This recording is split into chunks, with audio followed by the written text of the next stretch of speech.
Hello বন্ধুরা, আমি কোয়েল educational purpose YouTube চ্যানেলে তোমাদের সকলকে জানাই স্বাগত। আজ তোমাদের সাথে আলোচনা করব স্ট্যাটিক জিকের একটি গুরুত্বপূর্ণ টপিক, ভারতের রাষ্ট্রপতিদের তালিকা।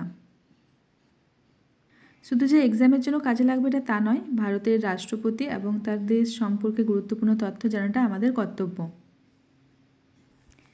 এরকম অনেক গুরুত্বপূর্ণ তথ্য এবং গুরুত্বপূর্ণ টপিক চ্যানেলে দেওয়া আছে। যদি তোমাদের মনে হয়ে থাকে এগুলো তোমাদের কিছুটা উপকার হবে, তাহলে অবশ্যই চ্যানেলের ডেসক্রাইব বক্সে যাও, সেখানে প্রতিটা ভিডিও তোমরা একটু দেখে নাও। অনেক গুরুত্বপূর্ণ টপিক সম্পর্কে সেখানে বলা আছে। চলো দেরি না করে ভিডিওটি শুরু করা যাক। ভিডিওটি সবাই প্রথম থেকে শেষ পর্যন্ত দেখো, আশা করি তোমাদের কাজে লাগবে। প্রথমে আসছে রাজেন্দ্র প্রসাদ। তিনি হচ্ছেন 1950 থেকে 1962 সাল পর্যন্ত আমাদের রাষ্ট্রপতি পদে ছিলেন। রাজেন্দ্র প্রসাদ ছিলেন ভারতের প্রথম রাষ্ট্রপতি এবং সবথেকে বেশি দিন ধরে তিনি রাষ্ট্রপতি পদে নিযুক্ত ছিলেন। তারপরে এসছে ডক্টর সর্বপল্লী রাধাকৃষ্ণন, 1962 থেকে 1967। ইনি হলেন প্রথম উপরাষ্ট্রপতি এবং দ্বিতীয় রাষ্ট্রপতি। তাহলে প্রথম উপরাষ্ট্রপতি পদে কে ছিলেন? ডক্টর সর্বপল্লী রাধাকৃষ্ণ, এবং দ্বিতীয় রাষ্ট্রপতি হিসেবে ছিলেন ডক্টর সর্বপল্লী রাধাকৃষ্ণ। এনার জন্মদিন উপলক্ষে 5ই সেপ্টেম্বর শিক্ষক দিবস পালন করা হয়। এটা আমরা সবাই জানি, ডক্টর সর্বপল্লী রাধাকৃষ্ণের জন্মদিন হিসেবে আমরা 5ই সেপ্টেম্বর শিক্ষক দিবস পালন করে থাকি। তারপর জাকির হোসেন, 1967 থেকে 1969, প্রথম মুসলিম রাষ্ট্রপতি। তাহলে প্রথম যদি বলা হয় প্রথম মুসলিম রাষ্ট্রপতি, তখন হবে জাকির হোসেন। প্রথম শুধু রাষ্ট্রপতি বলেন রাজেন্দ্র প্রসাদ, আর যদি বলেন মুসলিম রাষ্ট্রপতি তাহলে হবে জাকির হোসেন। তিনি হচ্ছেন অফিস চলাকালীন মারা যান, মানে জাকির হোসেন রাষ্ট্রপতি পদে ছিলেন সেই সময় থাকাকালীন তিনি মারা যান। তারপর ভিভি গিরি, অস্থায়ী রাষ্ট্রপতি, মানে তিনি স্থায়ী ছিলেন না, তিনি ছিলেন অস্থায়ী। 1969 থেকে 1969 ওটা, মানে তিনি 1 বছরই অস্থায়ী রাষ্ট্রপতি পদে নিযুক্ত ছিলেন।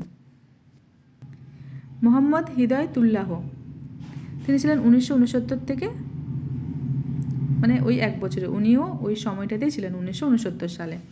ইনি ছিলেন সুপ্রিম কোর্টের প্রধান বিচারপতি এবং দ্বিতীয় অস্থায়ী রাষ্ট্রপতি। ভিভি গিরি, 1969 থেকে 1974। ওই আমরা দেখেছি ভিভি গিরির পরে মোহাম্মদ হিদায়তুল্লাহ এসেছেন, এবং মোহাম্মদ হিদায়তুল্লাহর পরে আবার ভিভি গিরি ফিরে এসেছেন।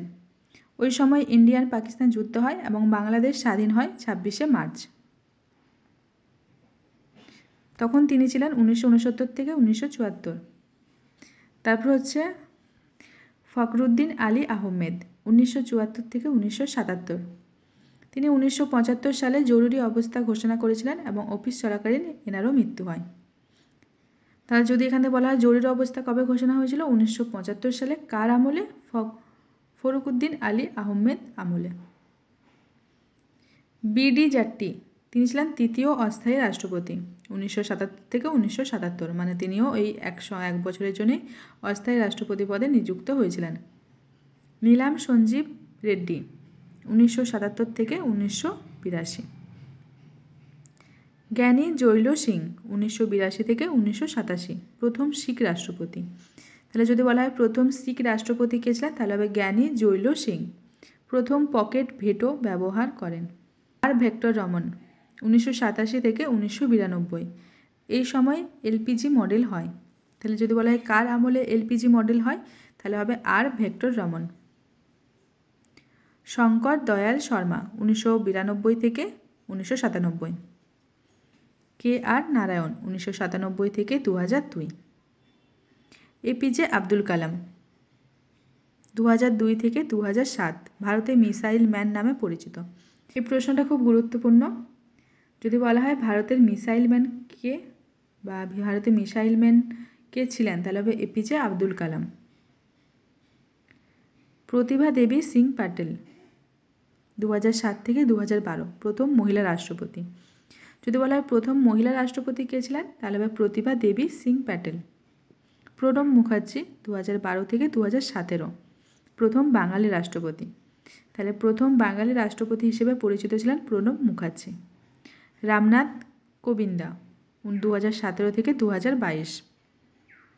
তারপর আসছে দ্রৌপদী মুর্মু, 2022 থেকে বর্তমান সময়কাল পর্যন্ত আমাদের রাষ্ট্রপতি পদে নিযুক্ত আছেন? আদিবাসী সম্প্রদায়ের অন্তর্গত প্রথম রাষ্ট্রপতি। তাহলে যদি বলা হয় আদিবাসী সম্প্রদায়ের অন্তর্ভুক্ত প্রথম রাষ্ট্রপতি ছিলেন দ্রৌপদী মুর্মু, যিনি বর্তমান সময়ে আমাদের রাষ্ট্রপতি পদে নিযুক্ত আছেন। তোমরা যদি এরকম গুরুত্বপূর্ণ টপিকগুলি দেখতে চাও তাহলে অবশ্যই চ্যানেলটিকে সাবস্ক্রাইব করতে ভুলো না।